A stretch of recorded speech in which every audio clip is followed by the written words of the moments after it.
All right.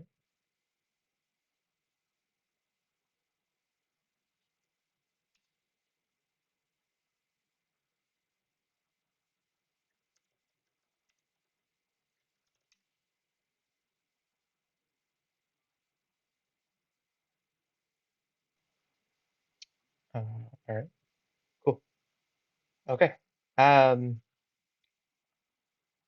all right. So we were talking about the parameterized Gaussian elimination. So let me find our notes here. I think this was the one that we were looking at, where we ended up with this solution. Yeah. So why don't we start just with a review of this, and we'll find another problem here, and work through it. So to review, um, this AX equals B is where A is a matrix. Um, X, Where? Where's your cursor? do you not see my Figma here? Oh, now I see it. Yeah. So Okay. I'm talking about this. Do you see my highlighted? Mm. Yeah. Okay, good. So this AX equals B. This A is a matrix, and we know Yep. that because it's capital, and then the X and the B, they're vectors. So for a uh, matrix, it's going to have many rows and many columns potentially, whereas a vector is just going to be like one column. X So, represents, if in my notes I have mhm, X represents essentially um, like all the vectors of the free variables, right? And then B is it's the vector of the basic variable. yeah, so let me start fresh, and that Hmm. way we can make sure that what I understand and what you understand are overlapping. Mm. So I'm just pulling it up on my iPad so that I can write. Okay. All right, so this A is the matrix below here. Yep. Yeah. Yeah. And this A represents the coefficients of the different variables Mm. that constitute X. And so Yep. we might write that as XYZ or X1, 2, 3, and 4, but they're Yeah. all variables. So that's right. And so X is a vector because there's one column here, but there's many values versus just like a regular old number that would be like 4 or 10 or whatever. And it's different from A, which is a matrix, because the matrix has many rows and many columns, right? So we have like scalars, vectors, and matrices, and they're all have a different structure, but they all constitute numbers. And in general, we're going to be using integers, so just regular numbers here. But in the real world, typically these are, very long floating point numbers. So like when we end up using this in like neural networks and things like that, these will end up being very complicated expressions that are difficult to understand. Um, but for the purposes of just understanding the operations, we just use like easier numbers. So what this says is if we were to multiply this matrix A by X, which we could just rewrite as like if we took this first row, we could write the first row as the first equation would be like x1 plus 2x2 plus 0 x3 minus x4. That's what the first row in A means, the 1, 2, 0, -1. And then we say, and this could be lots of different things, right? Um, like we could solve this system, right? So just I'll list all of the equations just so it's super clear.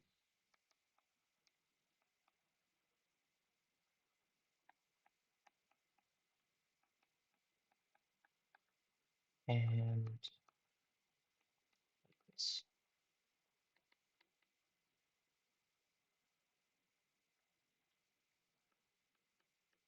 So this A times X represents this matrix A times this vector um, x1, x2, x3, x4. Because if we were to write, and let me scroll up here a little. If we were to just literally write out this AX here is equal to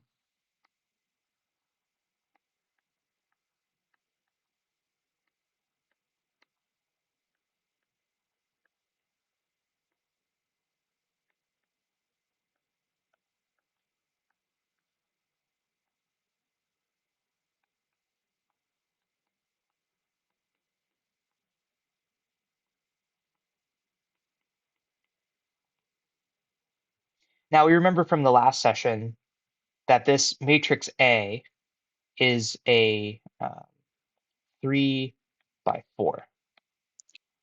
And this vector is a 4 by 1. Mm-hmm. And because these match, that means that we can multiply these two expressions together. Yeah.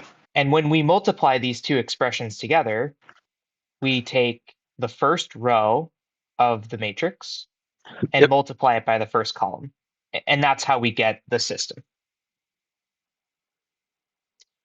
And so what we're saying on the right side of the equation is, okay, this system that we're describing here, which we can also write like this, where A is this here. We can rewrite that here like this.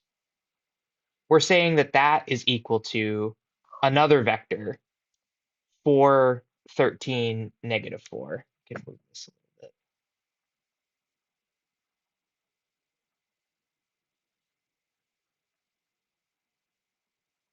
Right?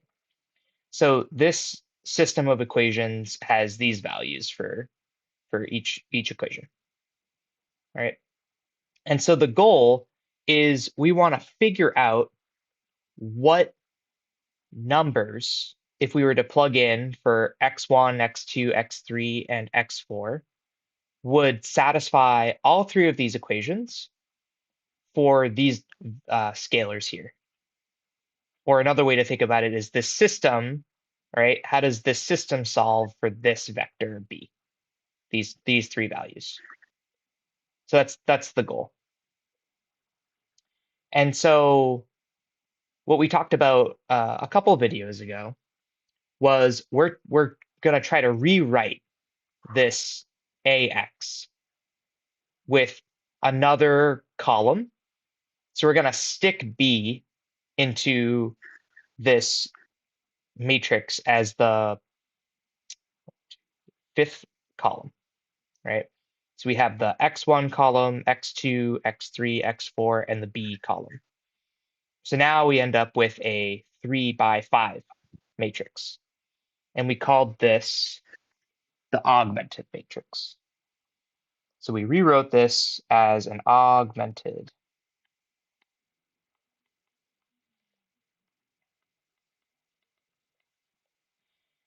And what we noted last time was that this system could have, it could be one of like 3 different variants. The first variant being that there's no solution, just meaning that there's no possible combination of these 4 variables where these 3 equations resolve to these values, 4, 13, and negative 4. That's a possibility. Another possibility would be that there's exactly one value for each of the variables, where only this one value for x1, x2, x3, and x4 satisfies these equations. That's also possible. And then the third variant is we can solve x1, x2, x3, and x4 for these three equations, but we can do so with an infinite number of variants. And the way we kind of visualized that was with if we kind of imagined that each of these systems was a plane in 3D space, so like a piece of paper in the air. And these pieces of paper in the air stuck through each other, right? So I had one piece of paper and then another piece of paper kind of jutted through the other piece of paper. And there was a line that where the planes crossed. And because there's a line, that means that there's an infinite number of solutions. Because any point on that line would be a set of values that we could plug in for x1 through x4 that would satisfy all three of the equations. And there's an unlimited number of them, an infinite number of them, right? Versus it's easier to imagine if there were many pieces of paper, but if there were a bunch of pieces of paper that all kind of jutted through each other, it's also possible, like one like this, and one like this, or something like that. I don't know if you can see my video. Um, but it's also possible for these pieces of paper to meet at a single point. Now this example is we're working with figuring out how to write it out when there's an infinite number of solutions. So we know that if there are only three equations in the system, and there's four variables, that if we were to kind of go back to our high school math and get, one variable on one side of the equation and then substitute through, that we would not be able to get a um, single solution because there's not enough equations for the number of variables. Um, but it's also possible that if we were to substitute back through, like let's say we isolated like x4, and we said this is 4, 13, and -4. If we go back to kind of the more intuitive math that maybe we're more familiar with, we could get x4 on one side of the equation and then say x4 is equal to uh, -2x2 plus x3 plus 4, right? If we used this equation. And then we could plug x4 in here and plug x4 in here and then isolate x3 and then plug x3 in here, right? But because there's only three equations, we're never going to end up in a place where we can write it out with just one variable. Does that make sense? Mm. Okay. So in the same way, what ends up happening when we do the row operations to get the zigzag here, what ends up happening is in the same way that there's not enough equations up here to do our substitution. There aren't enough equations here or rows such that we can do the full zigzag and end up with a very simple x4 equals some value. It doesn't exist. There's no extra row here, right? So this is all about what do we do, right, when there's not a extra row where we can't get the full zigzag. So what we end up doing is we just note that, hey, there's not enough equations here. And one of these columns, we're going to basically write the solution for x1, x2, and x3 in terms of x4. And what that means is if we have that line, right, there's going to be some consistent point for x1, x2, x3, where x4 is 0, let's say. And then we can, add some amount of x4 is like a way to think about it to like move across the line. So if we have this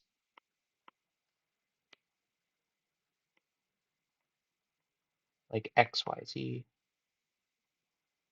this is z, x, y, and we have like one piece of paper here, and then one piece of paper here, and then one piece of paper here.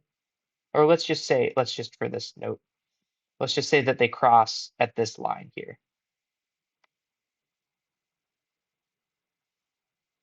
right?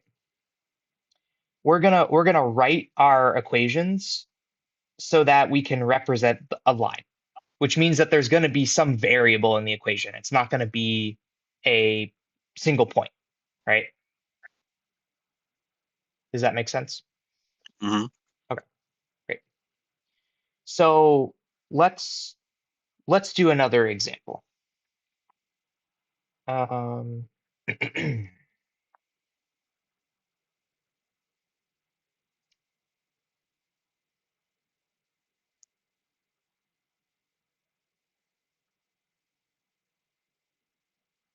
so these are 4 and 4.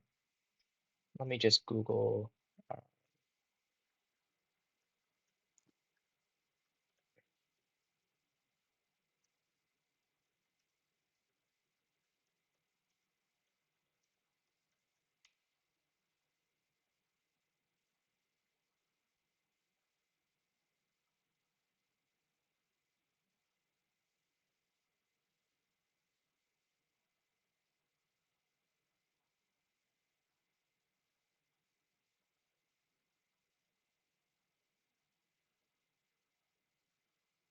Hmm,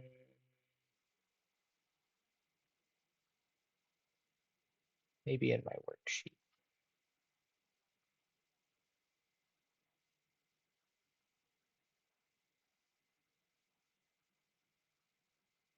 Hmm,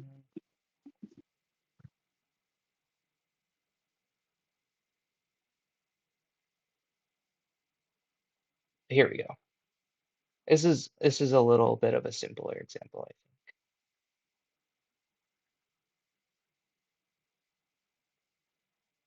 All right.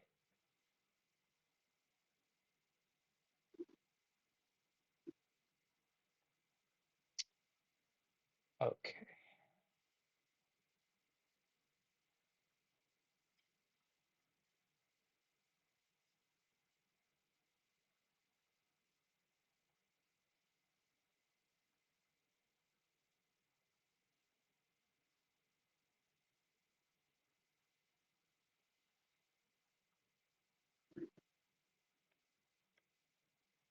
All right. So it starts out where they give us this equation, this vector equation, where we say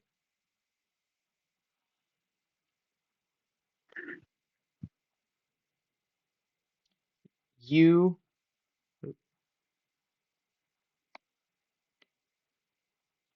u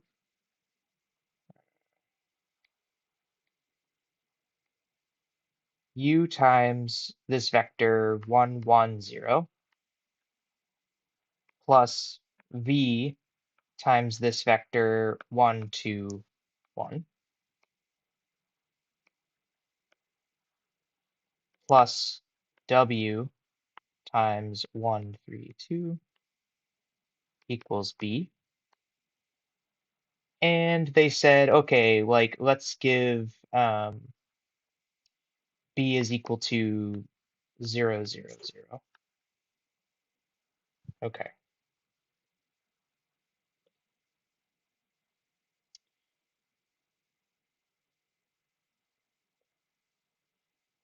So another way to write this would be u plus v plus w equals 0, and u plus 2v plus 3w equals 0, and v plus 2w equals 0. Or a equals x equals b, or sorry, ax equals b, where a is 1, 1, 1, 1, 2, 3, 0, 1, 2.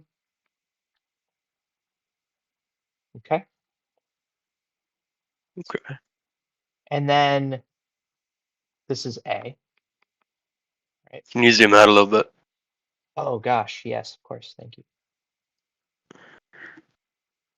All right. So this is a. And then we rewrote the augmented matrix here.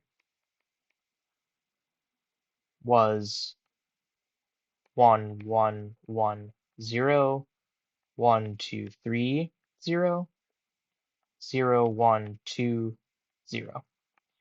And I'll just tell you that, like, even though there's 3 variables and 3 equations, we end up with the same, like, we end up with an infinite number of solutions.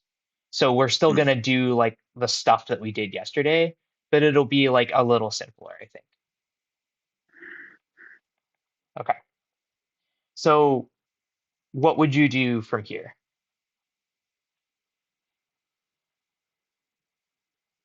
You want to get your staircase going. Hmm. So probably subtract. I don't know. Subtract row 1 from row 2. Yes.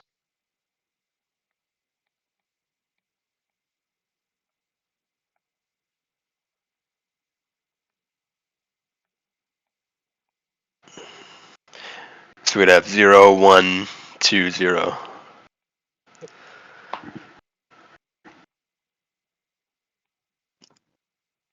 Let me, okay. And then And what next? subtract row 1 from row 3, probably as well. No, wait. So let's see what happens when we No. do that, right? Or do you know what's going to happen? Yeah, no, that's wrong. And why is that wrong? We're gonna get like a -1, right?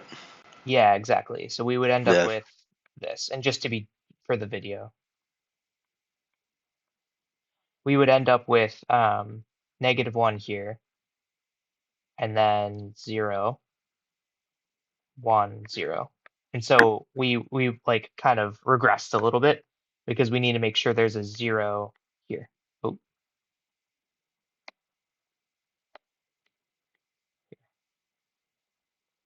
so if it's not row 1, what might we do instead? Because we still need to get a 0 out of here. Yeah.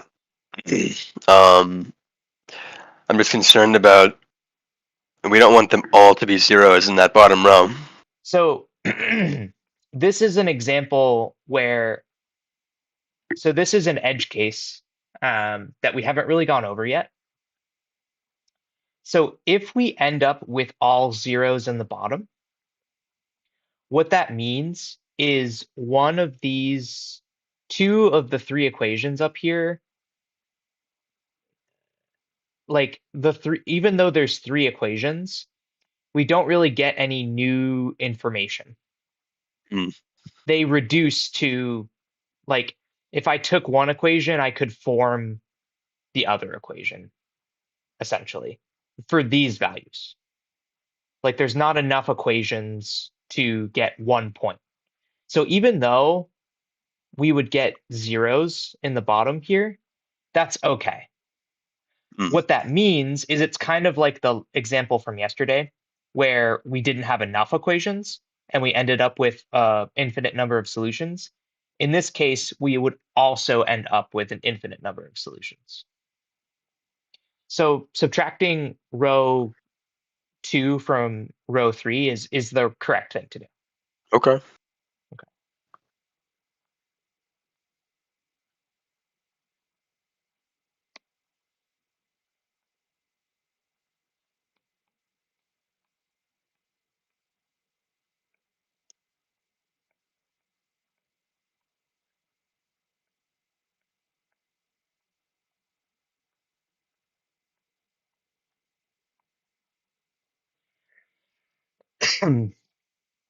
So your concern here is totally valid, right? Oh no, like what do I do from here? So what this is what we're gonna do. This means so if we remember from yesterday, if we have a 1 here, this is called reduced echelon. And in this case, if it's as long as there are all zeros in the bottom, it's considered reduced, right? Okay. Um, so this has a 1 here.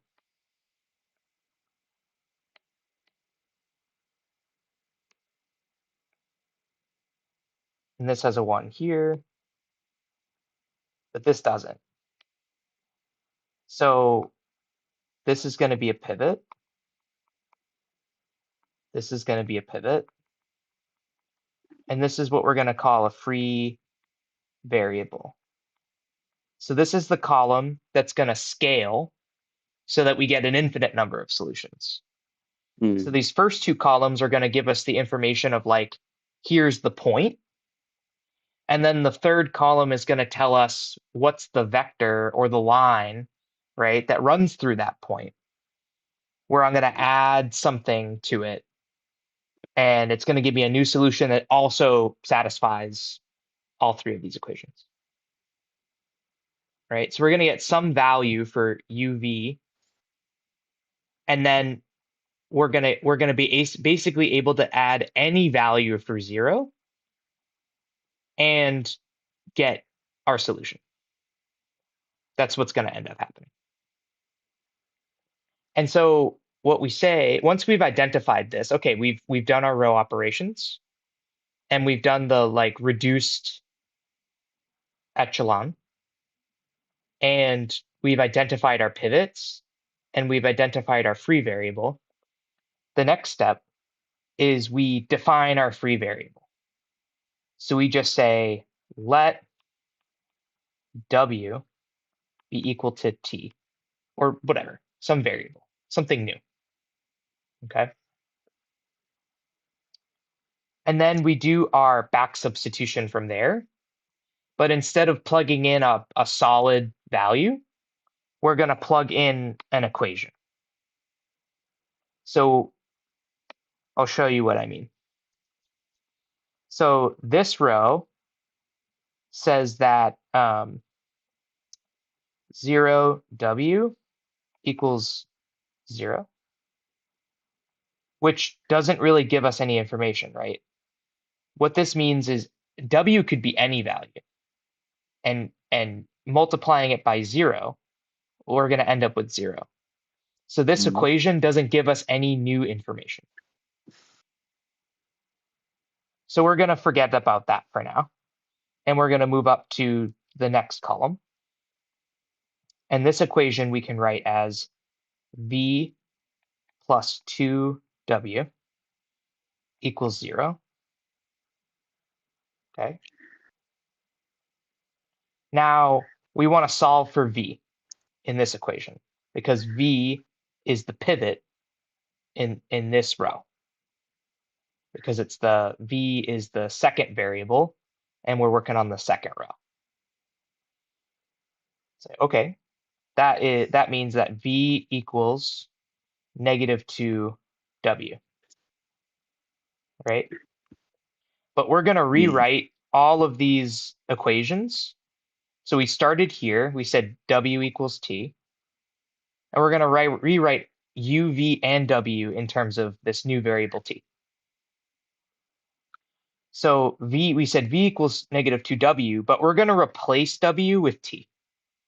So in this case, that's just negative 2t, or 0 minus 2t, right? So there's the part of our v that has to do with t, and the part that doesn't have to do with t is maybe a way of thinking about it. Okay. And in this case, the part that doesn't have anything to do with t, this free variable, is 0. And then finally, we have u plus b plus w equals 0. And in this case, we're going to solve for u because u is the pivot in this row. So u equals 0 minus w minus v, or 0 minus t minus 2t, or negative 2t, right? And then this is 0 minus t plus 2t, or just t. So in summary, we have u equals 0 plus t, and I'm just writing it out so it's explicit. Mm. V equals 0 minus 2t, and w equals 0 plus t. Okay. So what this tells us is there is a solution that satisfies these three. Well, let me rewrite this one before I delve into this again. Is we're going to define this vector as this. So just kind of writing it all out very explicitly, then I'll explain what I mean. Okay. So I mentioned before, there's the part of this equation that has to do, scroll down. There's the part of this equation that has to do with t, and there's the part of this equation that doesn't have to do with t. And they have names, and I forget them. I think they're like, I think one is called the particular solution, and one is called the homogeneous solution. And you could Google that off stream.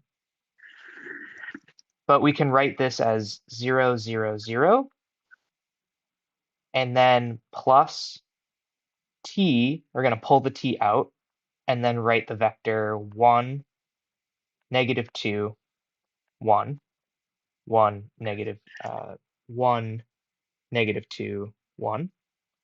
And this is the solution. But like, what does this mean, right?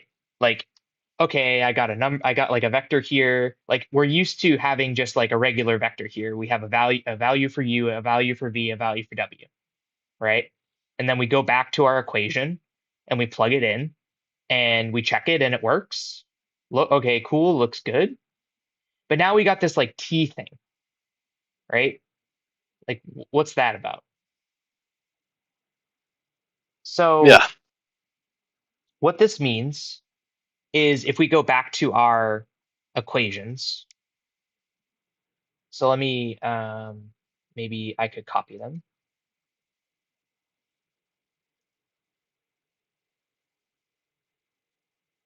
So here's our equations. Make this a little smaller. All right. So let's go back and plug in our, I told you that this particular solution is always going to work, right? And if we plug that in, I think it should be pretty self-explanatory. You know, we got zeros all on the right side, and if we're multiplying everything on the left side by 0, right? So u is 0, v is 0, w is 0. We're just going to get a whole bunch of zeros is equal to 0.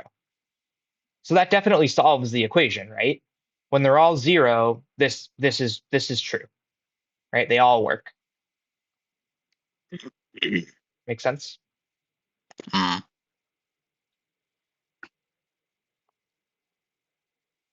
So if I have like, just to be super explicit, it might seem kind of trivial, right? Because this is a bit of a trivial case, but this is true. Like, can't argue with that. That'll work. Mm-hmm. Okay. What this t part means is I can plug in any value for t, right? So let's just pick one. T equals 1, right?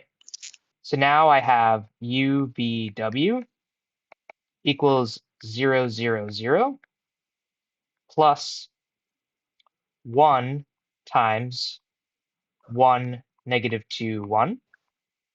Well, this is just 0, 0, 0 plus 1, negative 2, 1.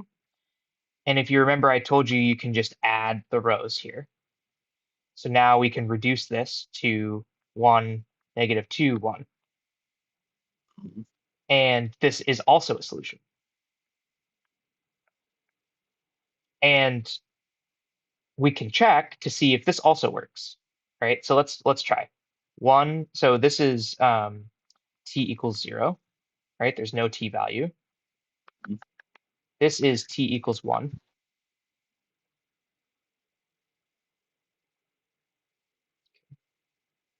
So when t equals 1, then the solution is 1, negative 2, 1. Well, let's check that out. So let's try the first equation. 1 plus negative 2 plus 1 should be equal to 0. Yep. Mm-hmm. All right. Oh, this was the second equation. Let's try it. Or no. Yeah. So, okay, that was the first equation. Second equation is 1 plus 2 times negative 2 plus 3 times 1 should be equal to 0. 1 minus 4 plus 3, is that equal to 0? Yep. And finally, uh, 0 for u. Okay, cool. And then v is negative 2 plus 2 times 1. Yep, that's also equal to 0. All right, so that works. But what about another t, right? Like, Matt, you told me I could do infinite number of these. Yep, Yeah, so like it should work for like, you know, everything, every t. yeah, Basically, you can, 16.14. yeah, right. If you added in anything. Now, you did like a floating point, right? A decimal. And I think that should work. I've never actually tried. Like might be interesting. Like you like let's try 2.1, right, or something like that. Is what you're saying? Like they should all Sure. work. Yeah, I've Yeah. actually never tried this, so it's an interesting idea. Um, let's just verify, and maybe we'll both learn something.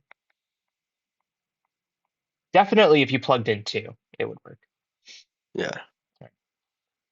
So now we have 2.1 times. Get rid of these marks here. Times 1, negative 2, 1 equals 0 plus, let's see, 2.1, 2.1, negative 4.2. Okay. And this is just 2.1, negative 4.2, 2.1. Okay.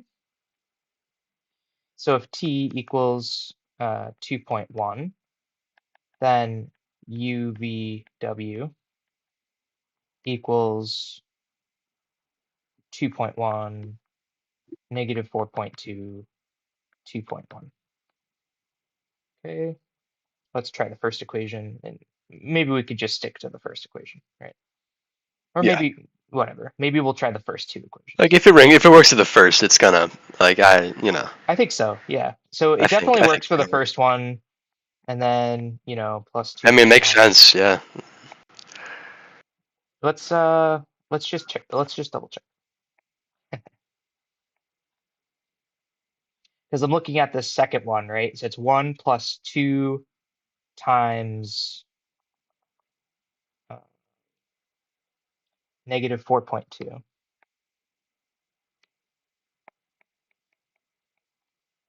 Okay. Plus 3 times 2.1 should be equal to 0. So that's 1 minus 8.4 plus 6.3. So maybe this doesn't work. Uh, Hmm. It it's it's a great question. The truth is I never tried. And it's possible maybe I made a mistake or something. So maybe it's just t must be positive. Maybe t is restricted to integers. But even Hmm. if it were restricted to integers, um, it would definitely be an infinite number of values. Yeah. Okay, cool. So that's the idea with this t stuff. And so what I was showing yesterday here was a little bit more complicated maybe, but we ended up here after our row operations, right? And I don't think we need to redo the row operations. I think you got a good handle on that. But we ended up in the same situation, right? Where we had the free variable column here, Hmm. okay? And we did the exact same thing. We said, okay, let's let the last variable be t. Okay, cool. And then we said, okay, this is the pivot for x3, and we solved for x3, and we said x3 was minus 2 plus x4, or minus 2 plus t. We did the same thing for x2, and we plugged in t for x4 and negative 2 plus t for x3.